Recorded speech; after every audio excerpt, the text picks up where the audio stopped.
inspiring figure? Absolutely, Vedanshi. Mother Teresa is a humanitarian who is well known throughout the world for her selfless approach toward those who are in need. She was born on August 26, 1910 in Macedonia.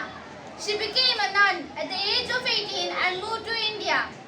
She began teaching geography at St. Mary's Convent School in Calcutta. She could not bear to see the sorrows, pains, and difficulties of those around her. So she dedicated the remainder of her life to serving the poor and oppressed.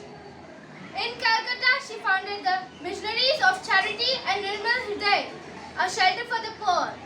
Many other branches were opened in Asia, Africa and Latin America. She also opened a school and hospitals. She loved children the most and loved to teach the students. There are lots of schools that provide free education to the poorest of the poor. She also started an open-air school to teach the students without taking any money. She chose to live a modest life which drew people all over the world to volunteer and serve the destitute. She was dearly called Mother. She was honored with a Nobel Peace Prize and Bharat Ratna for her outstanding service. Even years after she died, she is still a great role model to all who